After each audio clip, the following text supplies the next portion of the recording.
बातमीपत्राला आता एक सुरुवात करूयात। एक धक्कादायक घटनेमुळे बंगळुरू हादरून गेलंय। एका उच्च शिक्षित पतीने आपल्या पत्नीचा खून केला आणि त्यानंतर मृतदेहाचे तुकडे सूटकेसमध्ये भरून तो फरार झाला। वाटेत त्याने फोन करून आपल्या कुटुंबाला हत्येची माहिती दिली।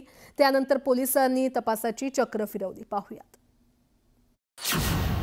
पत्नीला संपवलं, सूटकेसमध्ये भरलं। हत्येमुळे बंगळुरू शहर हादरलं। हत्येनंतर पतीकडून गुन्ह्याची कबुली। पुण्याच्या ससून रुग्णालयात उपचार घेत असलेल्या या राकेश खेडेकरचा चेहरा जरा निरखून पहा। हाच तो सैतान ज्यानं अत्यंत थंड डोक्यानं आपल्या पत्नी गौरी खेडेकरचा खून केला। बुधवारी 26 मार्चला रात्री जेवताना राकेश आणि गौरीमध्ये वाद झाला होता। वाद विकोपाला गेल्यानं राकेश आणि गौरीमध्ये झटापट झाली। त्यामुळे रागाच्या भरात राकेशनं मागचा पुढचा विचार न करता किचनमधील चाकूनं गौरीवर हल्ला केला। राकेशच्या चाकू हल्ल्यात गौरी रक्ताच्या थारोळ्यात पडली। त्यानंतर राकेशनं त्याच चाकूनं गौरीचा गळा चिरला। हत्येनंतर सैतान राकेशनं पत्नी गौरीच्या मृतदेहाचे तुकडे एका सुटकेसमध्ये भरले आणि ती सुटकेस बाथरूममध्ये ठेवली। त्यानंतर राकेश पुण्याकडे निघाला।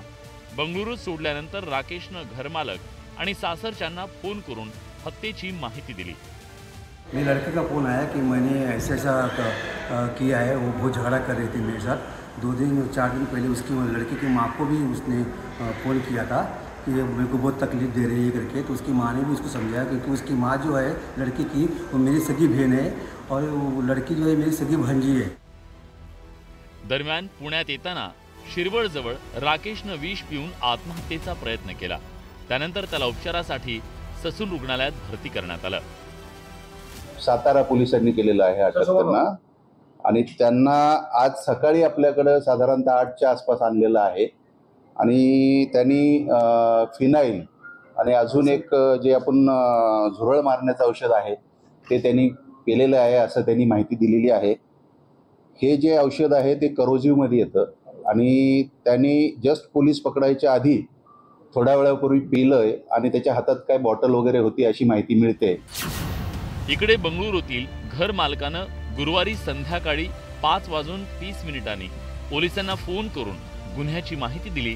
त्यानंतर पोलीस घटनास्थळी दाखल झाले आणि त्यांनी मृतदेहाच्या तुकड्यांनी भरलेली सुटकेस ताब्यात घेतली। राकेश आणि गौरी हे जवळचे नातेवाईक आहेत। राकेश हा गौरीच्या मामाचा मुलगा आहे। कुटुंबाच्या इच्छेविरोधात त्यानं लग्न केलं होतं। लेकिन वो दोनों छोड़ने को तय हम 4 साल रुक गए थे कि शादी करने का नहीं, लेकिन वो दोनों ठान थे कि हम लोग शादी करेंगे तो करेंगे वरना नहीं करेंगे।